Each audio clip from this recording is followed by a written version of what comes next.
Sekarang ini kita akan membahas judul buku Hati-hati hatimu. Kenapa kita harus konsentrasi kepada hati? Karena hati itulah yang menjadi awal sebuah kehidupan. Kondisi hati kita menentukan kehidupan kita.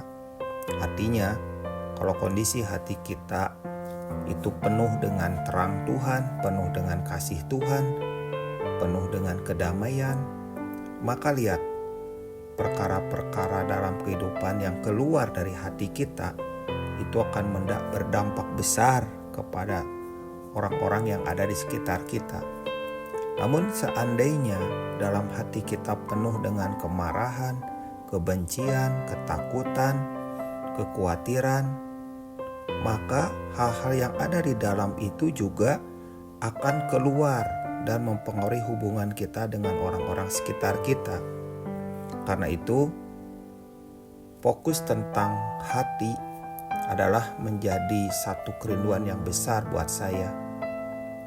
Ada banyak buku-buku yang saya tulis dan semua buku-buku itu tentang hati, berkaitan tentang hati, membahas tentang hati, dan segala sesuatu yang berkaitan dengan hati.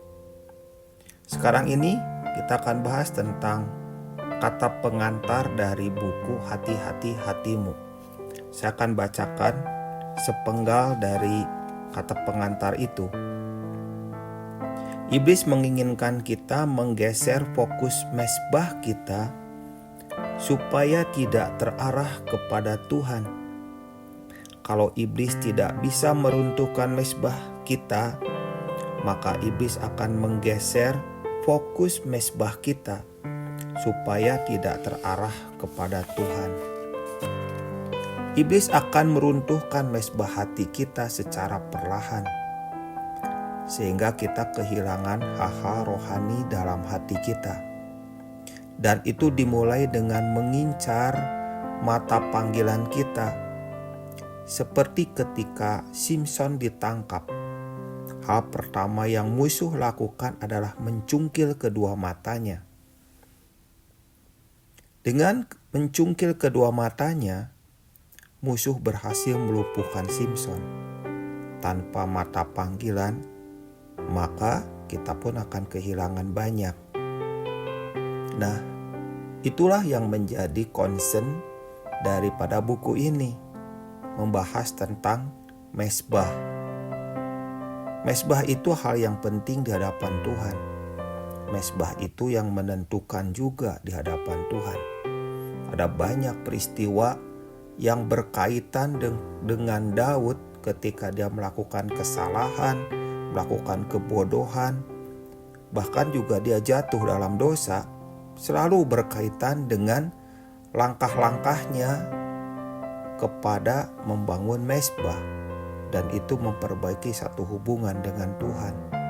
Tetapi ketika mezbah itu diubah arahnya sedikit demi sedikit, digeser sedikit demi sedikit, maka mezbah yang kita bangun bukan lagi terarah kepada Tuhan.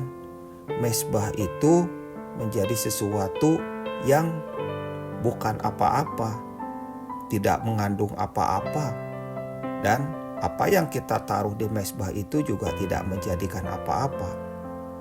Karena itu penting sekali ketika kita memperhatikan arah mezbah hati kita di hadapan Tuhan. Fokus kita dalam membangun mezbah janganlah menjadi hal yang bergeser. Seperti apa?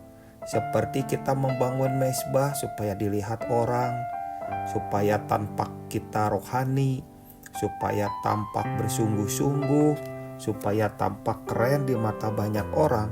Itu sebenarnya fokus dari mezbah kita telah bergeser, bukan kepada Tuhan. Dan seharusnya ketika kita melakukan hal seperti itu, maka sia-sialah. Sebenarnya mezbah kita telah runtuh di dalam hati kita. Karena itu kita membangun mezbah dengan kemurnian, membangun mezbah dengan ketulusan, membangun mezbah dengan kesungguhan. itu tidak berkaitan dengan orang-orang. Itu berkaitan dengan Tuhan. Nah, itu penting banget ketika kita membangun mezbah terus terarah kepada Tuhan. Maka lihat, orang-orang yang membangun mezbah, maka hidupnya akan diubah Tuhan. Setiap kali dia menaruhkan korban di hadapan Tuhan, maka korban itu akan naik di hadapannya. Setiap kali dia meletakkan korban di hadapannya, sebenarnya dia juga meletakkan hati dan hidupnya di hadapan Tuhan. Maka mezbah itu mengubah banyak hal, mengubah kehidupannya, mengubah orang-orang sekitarnya, dan kemuliaan bagi Tuhan akan muncul. Karena itu, dalam buku ini saya mengajak kepada setiap pembaca untuk mengintrospeksi, mengevaluasi apakah arah mezbah kita telah berubah. Apakah kita telah masuk dalam jebakan iblis di mana mezbah kita telah berubah arah walaupun kita tidak menyadarinya, dan ketika kita menyadarinya sebaiknya kita kembali supaya mezbah kita dibangun kembali dan meletakkan korban dan menyukakan hati Tuhan.